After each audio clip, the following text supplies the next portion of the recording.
Hi guys, welcome to the Pole Shift News. Hopefully I've got a little bit more time. I'm still going to try and aim to keep the video as coherent as possible, but there's a few other things I wanted to talk about, not just regarding the pole shift, and there is some important information coming up in this video, so please stay tuned in to listen to what I've got to say on that, and then I'll show you something for the reasons of my conclusions on that. But we are evolving on this platform now. We are more than a YouTube channel. This is an observatory. Now we've got our own bespoke experimental equipment which nobody else in the world has got. And recently we integrated the magnetosphere data, and we're measuring now the strength of the magnetosphere. You won't get that on any other site in the same format as what we're delivering it on here. You can see a month's worth of magnetic anomalies associated with the magnetosphere now, as opposed to what you see from a lot of the main organisations, which covers pretty much no more than a day. You get to see the archive of that. So from this point on, in a year's time, you'll be able to go back over the whole year and see what the magnetosphere strength has been doing over that period of time. I wanted to talk about our TriMag. Again, it's another bespoke piece of equipment that nobody else has got. You won't find this on any other channel. It's 3 dedicated magnetometers that are tracking every 3 seconds the position and the heading of the magnetic North Pole. And again, it's archived over a long period of time. I wanted to show you something because I've been thinking about over the last few days now. We're on Pole Shift News, we're looking at the TriMag data, and I've been thinking, when we started out around May last year, we could see, or we're even in June here, we'll go back, we could see that there was some troughs forming over the period of time that was recording the data. And as time's gone on, if you've noticed, the line has flattened out almost up to the present last couple of months, say. So what's going on? I think we could have already reached perhaps that tipping point, and you can see for yourself the line is flattening out on these data sets that we're looking at over these charts. And I think the reason for that is because the actual magnetic field strength that's being generated in the core of this Earth is weakening. As a result, what we're seeing is a light dimming over the magnetic dipole of the northern hemisphere. A bit of a different story on the magnetosphere, because if this is the case and the poles now are in the positions where they're going to fade out and we're going to lose them from this point on, then we would expect to see a depleting of the magnetosphere strength, and that could be something we might see start to happen from this point out. You can see that we tried to calibrate it when we look at the magnetosphere data at around 200, and it fluctuates, as I said yesterday in the video, around 1.8 microteslas, which is quite a large amount. You won't see that on mainstream organisations' magnetometer data because they're measuring it in nanoteslas. But if they showed you it over a larger period of time, surely you should see a shift in that case of 1,800 nanoteslas. So what we see here from the archive is some big changes, but as you can see, it's not constantly falling. I'd expect it to happen over a longer period of time, but I do think that is probably what we're going to be seeing if we don't see any movement in the Earth's magnetic field, especially where the dipoles are concerned. But for the last 3 months, for the first time since we've been taking nearly a year's readings, we've not seen any movement. So something has changed again. It's behaving differently, and we've recorded that behavioural change.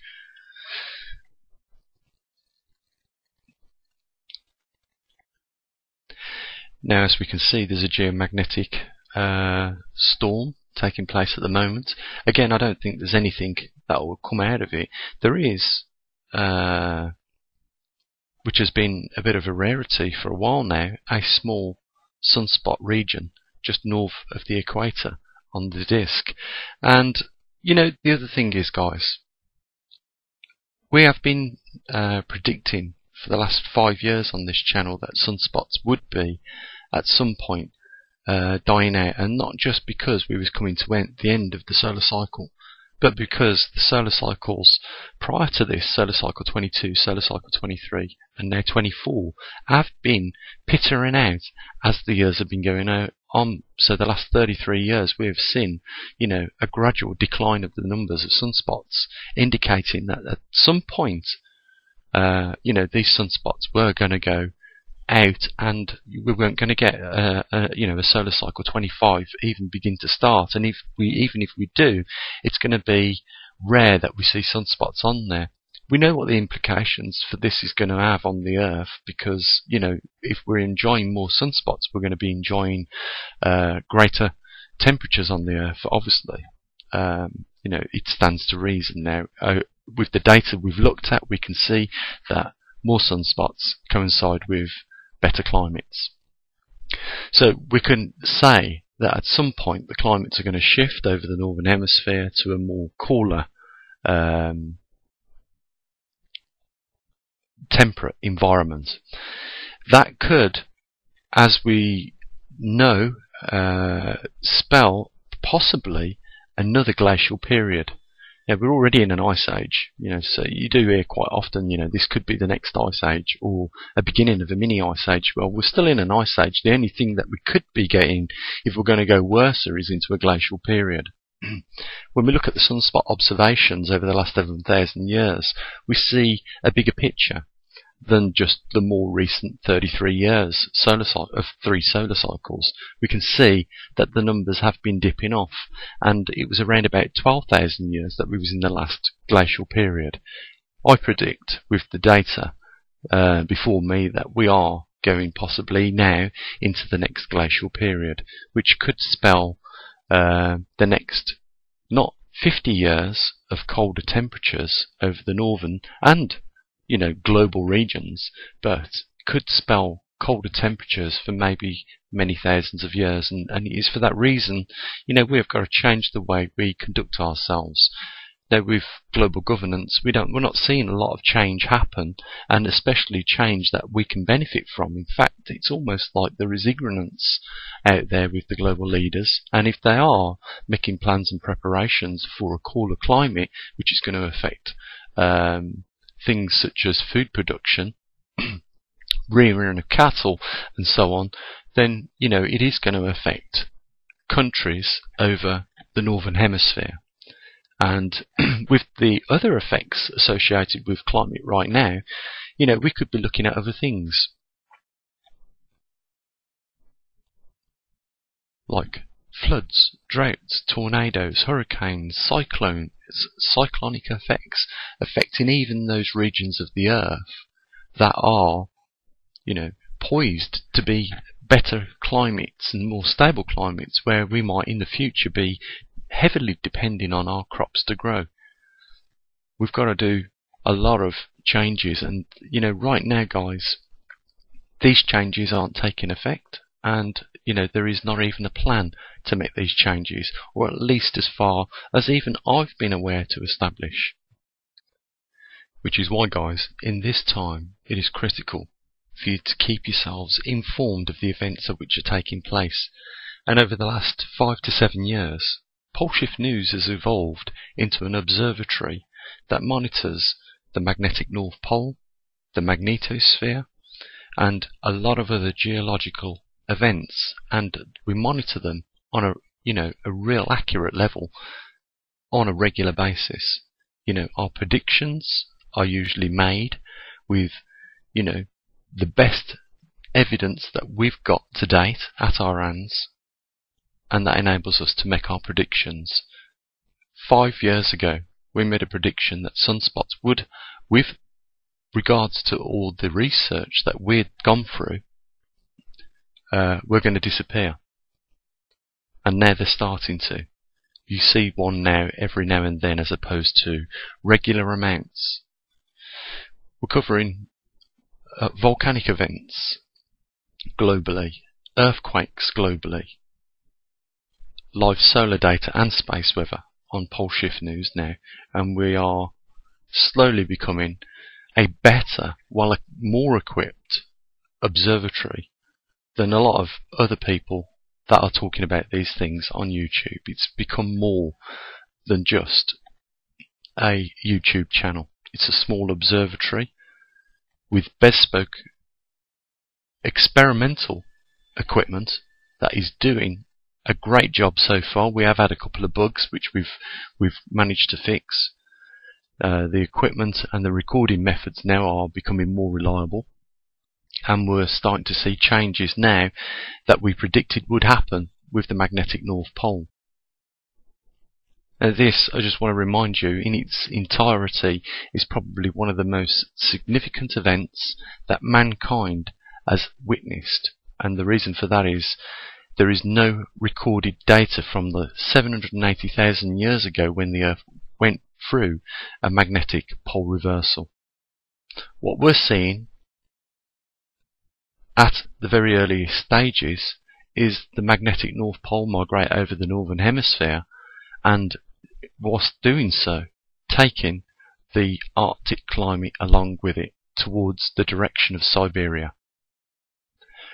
And we have also witnessed over the last 5 years some dramatic changes in the polar jet streams and the subtropical jet streams twining between the two, and as a result delivering some climate chaos somewhere on this planet. When you mix these cold jet streams with the subtropical warm jet streams, you are going to get a multitude of possibilities. Tornadoes appearing where they shouldn't, hurricanes, we've even witnessed landcanes, which are not supposed to exist, as well as, a whole range of other anomalies. We are now recently looking at the oxygen depletion in the atmosphere. We're bringing it the awareness of the oxygen depleting 3 times faster now out of the oceans.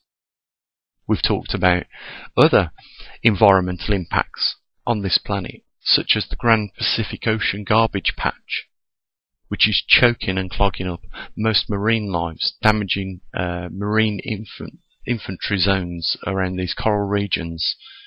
We are witnessing things both being conducted on the scale of nature and of man on this planet, and we are slowly coming to a point, I believe, perhaps not in the most too distant future, where these things are going to start interfering and affecting us on our own individual bases, at our own, even in our own homes at some point, if they haven't already.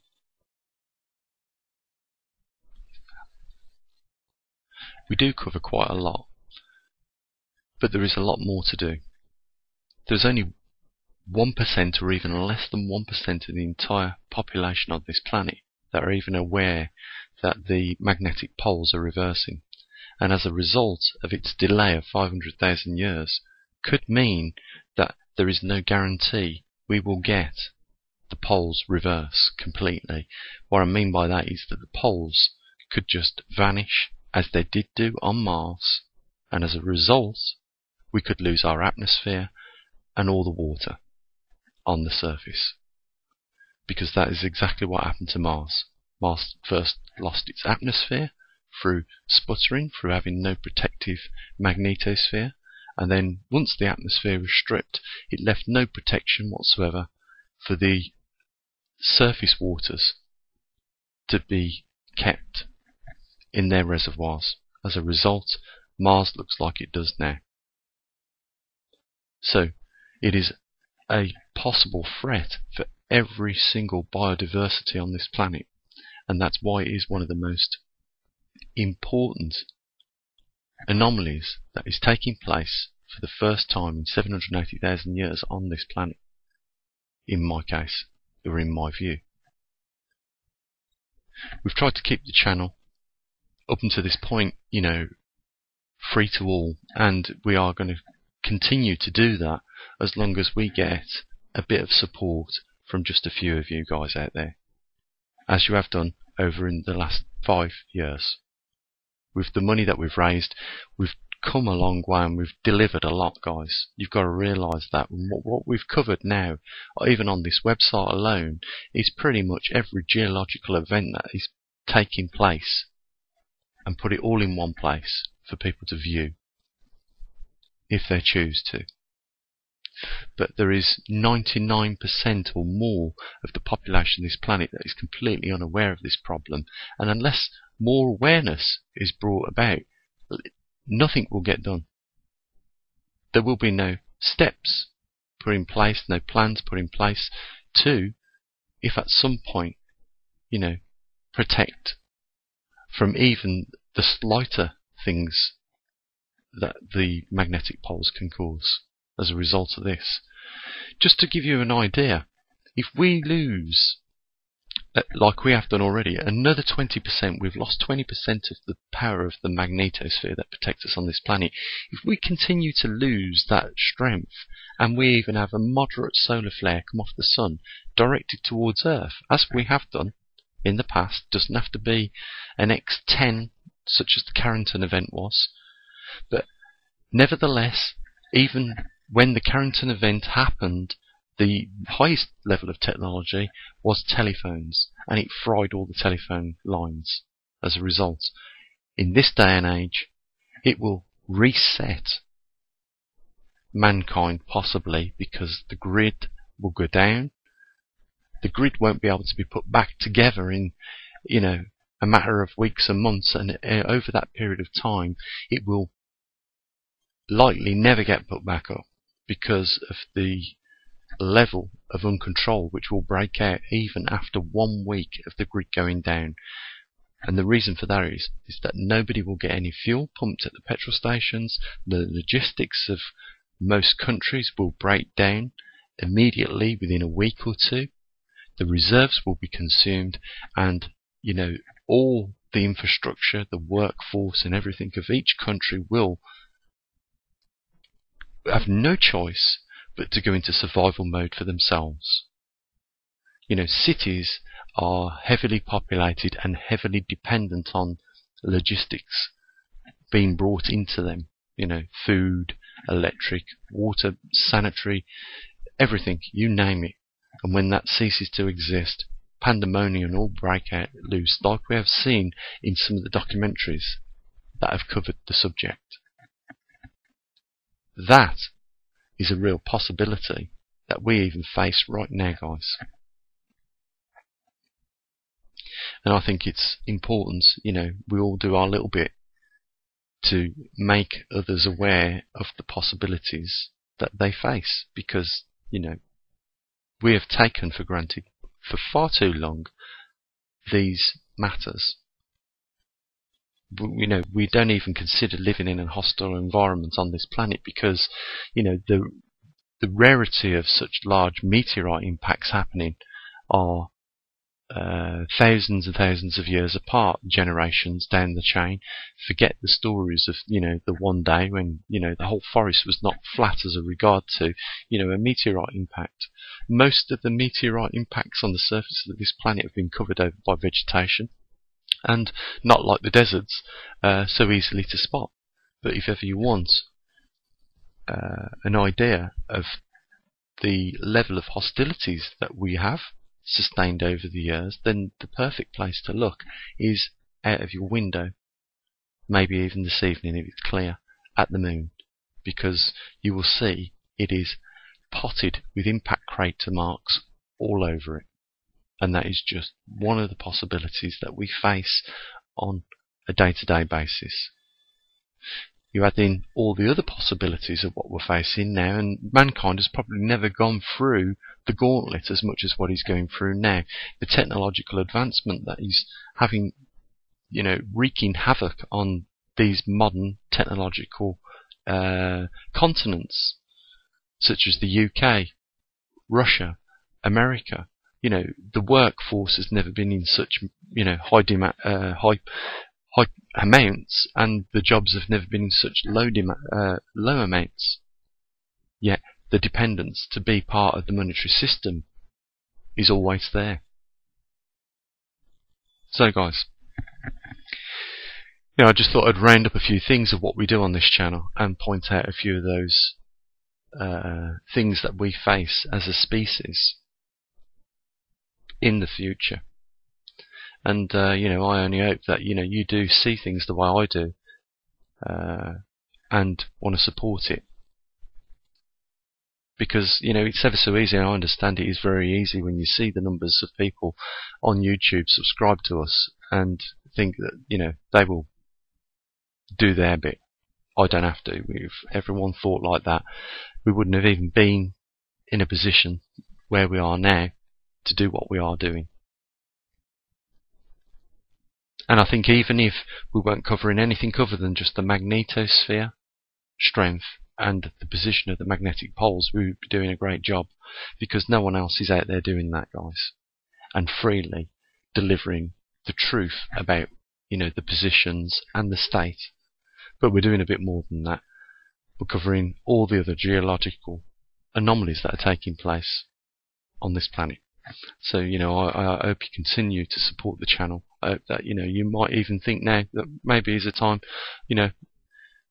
we chipped in a little bit and kept this going, because of its importance, not just to ourselves, guys, it is to everybody else, and it is internationally viewed now. We've got people through your support watching this, even in the Congo. Can you believe?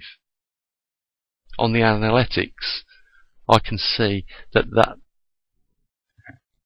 whoever it is there in the Congo regularly views some of the stuff that we put out on the YouTube channel, and makes it even over to the website as well.